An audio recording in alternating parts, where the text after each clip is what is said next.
I was out garage selling yesterday, looking for things because we are going to be starting a new online resale store called CSLP Sangha Resale Community.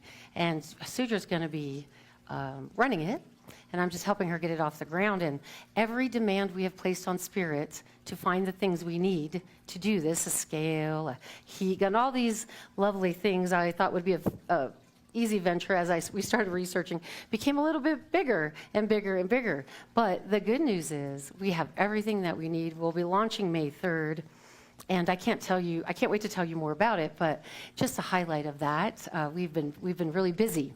But I stopped at this garage sale and I was looking at children's clothes for Esty for the summer. And this little boy, I think he was 6, came up to me and he goes, "Would you like to buy my art?" And I said, "Well, sure." He goes, "Would you like some art?" And I said, Sure, I would." So he comes over and he brings me this little piece of paper that says, "I love, I love, I love, I am." 6. And I said, "Wow." And he goes, "That'll be $3. And I was like, "Well, can we negotiate? What about $1.50? And he goes, $2. And I said, "I love a man that knows his worth." I mean, how can you argue with that, right? And he brought out his little baggie of dollars, and I'm like, "You sucker," to everybody that came today. And so I have that piece of paper, and I am going to frame it and put it in my office because it was such a beautiful moment of abidance with this young person that shared a lesson with me, and I don't even think he knew it. He really wanted his $3. Luke was yesterday running around. This is how we get conditions. So they're going to go together, and he says, "Mommy, here's your gummy bears. You've been a good girl today." But Daddy doesn't get any because he sprayed me with the hose. And I go, how quickly they learn that if you behave, you get something. I wonder where they let daycare taught them that. I'm just saying. But so I was a good girl, and I got my gummy bears, and then every 5 minutes, I have a stack of gummy bears by my computer. So it was a nice reminder that we were all good, that we don't need gummy bears, and we don't need anybody validating us. We need to, one of the things in the principles we're trying to instill is self-validation so that we're not too often looking for that outside of ourselves. But the talk title today is The Dawn Within, Preparing the Way for Our Inner Emergence. And originally I had the word resurrection, and I know this word, I really wanted to look it up because I know it comes along with a lot of attachments that might not bring fond memories, but it really is an inner emergence, that we spend time coming here and listening and planting seeds and waiting for them to grow, and sometimes rushing them to grow. And so I really thought, how can we prepare for Easter and really have a nice, well-rounded, see, someone agrees with me. What was that? A nice, well-rounded conversation about rebirth and transcendence and transformation and renewal of the mind, which is really Ernest Holmes' focal point, along with many other philosophies. Many, many people are celebrating different things this time of year. So the quote that I came up with was, "There is no emergence without a tomb, no rising without rest, no glory without the gentle unraveling of what was." Now, in this case, the tomb is the encasement that we plant our hopes and our dreams and our desires in there. They're encased in this, what biblically they might call a tomb, and representing some of what Easter stands for in other philosophies. But for us, it's the seed that is planted in the encasement, that if we close our eyes, we can imagine planting our seeds, much like the beautiful poem that was read, nurturing it with our classes and our love and our voices. So the tomb, like the earth in spring, is not an ending, but a sacred holding. The seed is not broken because it's buried. It is buried so it can become. So we, in essence, it's the dawn within and the essence of becoming. right? So the inner emergence is the essence of becoming. And what we have to do is kind of look at it in order. We have this moment of sacred holding. The tomb in this journey, again, is not a place of death. It's a sacred container. It represents the pause, what has ended and what is beginning. It is the space where our old stories dissolve, our identities loosen their hold on us, and the soil of the soul is softened into its next becoming. It's not a punishment, it's a preparation. So I really wanted this talk to be a preparation for the full bloom next week.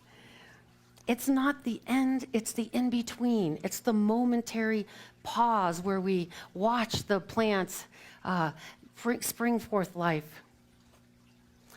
So we'll explore what happens in this sacred space between the tomb and the rising. Before the stone rolls away, before the light dazzles our senses, before the hallelujah choruses raise their voices, there's a stirring in our chest, a dawning for something new, something more, something different that draws us to a place like this where we want to see something about ourselves that has been beckoning us, but we can't quite figure it out. Or maybe you have figured it out and you are now a radiant, magnetized being for others and you draw them into your light to teach or to share or to point. The time of transformation in this moment that we're talking about is not quite here yet.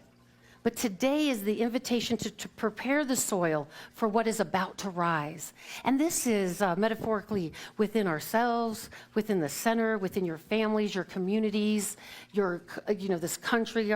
Globally, we can take this out to the world. This is not about cleaning up your life or fixing your flaws. You don't have any. Really. What we do is behave the way we were taught. You've been a good girl. Here's your gummy bears. And so we follow that. This is how we learn. And the things that feel good, we want to do more of those. And the things that feel bad, somewhere as a child, we go, I'm not going to do that anymore. Or we're not going to let anybody do that to us anymore. And we develop safety preservation strategies. And we start to live by them, and as we get older, they become unconscious, and they seep deep down, and they become us. They become our everyday model for living. And in this philosophy, what we're doing is not only looking at the conscious way we move and breathe and have our being, but we're looking at those unconscious bias that come to the surface, sometimes in a reaction or a disappointment. And how do we let all of it happen and abide in our awareness, in our truth? We're talking about the sacred art of inner readiness, the gentle act of saying, yes, I'm willing. I'm willing to look. I'm willing to change something about my pattern of everyday life to get something different. Because there's one thing for sure that we know from our philosophy, you can't really plant a strawberry and get a blueberry, right? And so if we're continually planting the same things, then rest assured we're going to get the same results. So what we do here is look at what we're planting, and we decide we want to plant something new, and then we kind of go about our lives. And what I'm inviting us to do is to water it with wisdom and knowledge and classes and daily practices. To show how powerful this in-between space can be, I'll share a personal story with you. We recently bought a strawberry plant. And it came with the little flowers and the green, and it was in the buckets that have the little holes out the side. And Luke was so excited. We got the strawberry plant home, and we put it outside on the patio, and Luke was eating the strawberries off of it. But a few days later, I noticed it began to wilt. And I asked Bill, what did you do to my strawberry plant? He gets blamed for everything. It's funny. It's okay. And what come to find out, Luke loved his plant so much, he was overwatering it.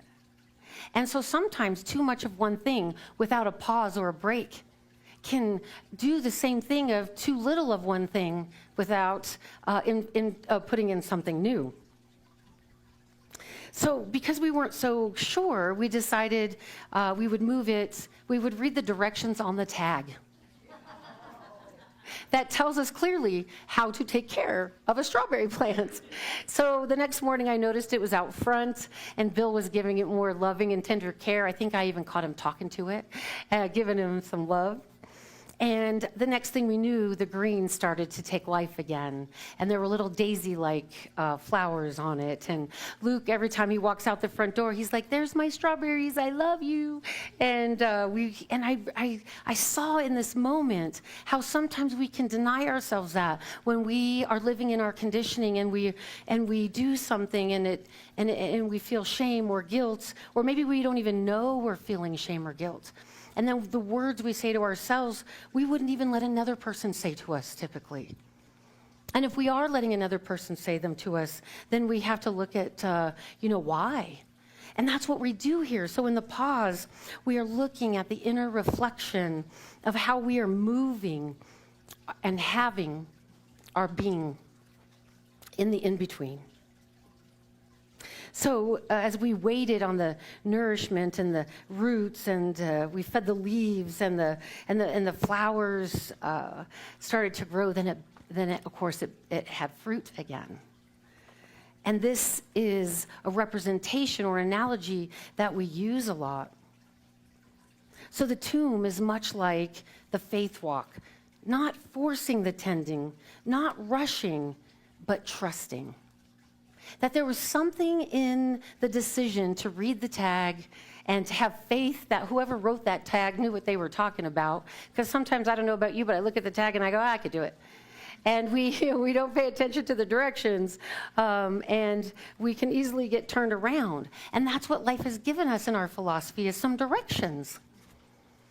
It's given us some things to look at and to contemplate, and as we write and as we journal, things will be revealed that we can look at, and if we're true to ourselves and we allow everything, then we can truly see what makes us feel bad, and then we can give it space to blossom and fully reveal itself to you, follow it back all the way to the heart, and integrate it into spirit, and be released of the anguish and sometimes suffering that can bring.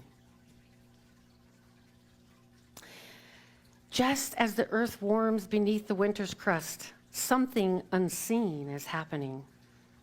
The in-between, where the roots are forming, sacred silence is the beginning of a bloom. There is always a place for us to grow. It will open to the silent presence within us, says Ernest Holmes. A reflective question that I found in one of the books was, in one of Ernest Holmes' books, where in your life are you trying to rise too quickly before something has fully rested or released? I kind of do this by, I'll have this insight that just is so freeing, and I'm like, oh my God, this has to be the answer for everybody, and I just want to go tell all of you. So the next conversation for the next week is, you should try this. And what I realize is that I don't need to do that. None of us do, because Spirit, the indwelling presence, the abidance that I am, is the same that you are. And if you ask, you shall receive, and if I ask, I shall receive. And because we've all had different experiences in this playground of life, what you need may be very different than what I need or desire to transform. But one thing that I know is if you ask, it will show itself. But we must wait until it is revealed to you, and trust that all things are revealed in the perfect time. And now that we've honored the waiting, let's talk about how light meets us. The light dawns. The story of emergence is cosmic and eternal. But it begins personally. It begins in the quiet places where we've adopted a belief strategy that maybe change isn't possible, or maybe that it is. And yet, light begins with a whisper, a tint in the sky. The divine does not rush, it dawns. We don't have to have it all figured out. It's a journey. We just have to have fun and turn towards the light and let it shine on us. Sunlight doesn't shout at the seed, it invites it. It beckons it. It calls it forward. And have you seen sunflowers? They turn to face the sun, and they're just having this trusting relationship with the sun as it shines on it and allows all that a sunflower is to come into being. So emergence is an unfolding. Spring teaches us that everything rises in rhythm and that we do not have to rush. Ernest Holmes says, the still small voice speaks only in the silence. And last week we talked about where there is ego, there's noise, and where there's noise, there's ego. So we know that still small voice isn't really the voice that talks to us in our head, although our mind really wants us to believe that's what it is. And then sometimes we get confused, like, well, this is what I've been hearing, and it might create a little confusion because there is something about the ego that does not want to release itself from the grasp of the reality of this world. So it is a deeper inner knowing that arises maybe as an insight or an idea. And sometimes you must write those down because as quickly as it's given, it goes. And I often get them at the dawn of morning, and I go, oh, I'm going to write that down when I wake up, and then I can't get back to it, and I get a little fussy with myself. See how easy it is? We get fussy with ourselves for the smallest things. But what I really want you to know is this is a time to say thank you and goodbye to the version of yourself that brought you here and that cannot take you any further. When the strawberry plant sheds and becomes compost for the next bloom, so too should our stories be nourishment when we release them with love. It just says, this is your life, and at some point this served you, and it is no longer necessary. You can let it go. What the plant lets go of to become compost, it feeds what's coming next. So too, with our stories, nothing is wasted. Everything in your life has been for you. Even though we don't really always understand that with the mind, I know it took me a great deal of time to understand that everything in my life, even the most painful things, has been for me. They've all pushed me to this point. It feeds what comes next. So to our stories, like I said, nothing is wasted. The past is not something to be judged, it's to be transcended, says Joel Goldsmith. And a reflective question from Joel Goldsmith is, what story of self-definition is ready to rest now? What are we willing to lay down on the altar and to put it in the soil and let it bloom something new? So as we take a deeper look with just a slight guided practice, and I just invite you to close your eyes as we set something new in place. Picture the strawberry plant and how it arrived and how it wilted, how it tended and how it waited. Now picture your own life. Nothing is wrong.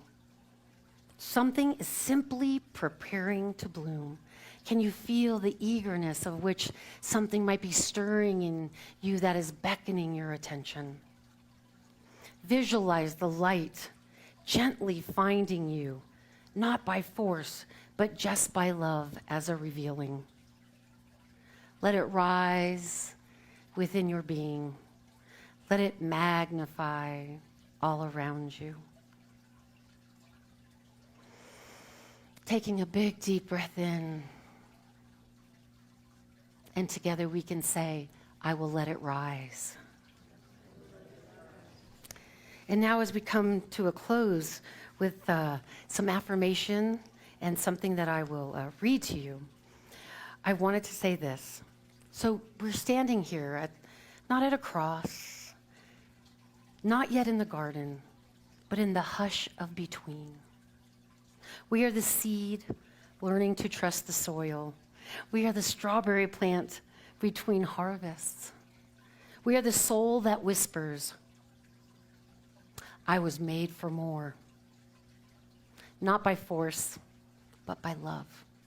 You were made not by force, but by love. Not by effort, but by grace.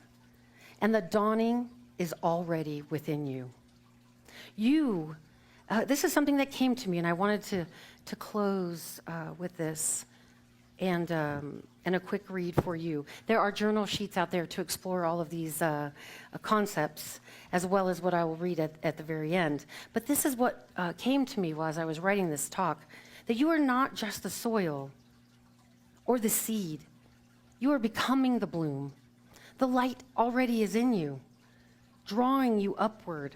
Our inner emergence is the flower we've been tending in secret. The emergence is not something I wait for. It's not something I prepare for. By listening and softening and trusting the dawn within. Like the seed, I trust the dark. Like the earth, I welcome the light. Like the flower, I rise when it is time. And this idea came to me in my chair, in my meditation chair, that we often focus on the seed and planting it and knowing that whatever's planted must give birth or rise up. And then we have this bloom or the manifestation of the effect of the desire, consciously or unconscious. But what I realized is we are not only the seed, and the seed is not only becoming, but we are the seed. And in it, obviously, it has all of the mechanisms to become what it was designated for. But you are not only the seed and the thing inside it, you are the bloom. You are the entirety. So we often focus on the outcome. But the reality is the seed has in it already its designation, just as you do. So you are the seed, the soil, the plant, always giving birth to itself, always renewing itself, always moving forward as spirit does. So in an effort to close today, and I will let this stand as the prayer, we must, in order to grow this aspect of ourselves and to release the old and sit in the tomb of waiting, we must abide. There is a great ocean within you. The waves at the surface, thoughts, emotions, roles, reactions rise and fall with the wind and the tide. You have spent a lifetime trying to smooth those waves, grasping for control, aching for the calm. But the nature of waves is movement, and so is the nature of your mind. To chase stillness at the surface is to fight the ocean itself. What if peace is not the wave, but in the depth of the ocean? To abide is to let go of chasing and sinking. It is not to run from the waves, nor dive after stillness as a possession. It is to be the depth that holds all motion without being disturbed by it. The waves may shout, "This is who you are." Anger, joy, fear, pride, pain. But the depths never argue. It knows the waves are real, but not true. They are experiences, not identity. The one who grasps is a wave. The one who abides is the ocean. Namaste.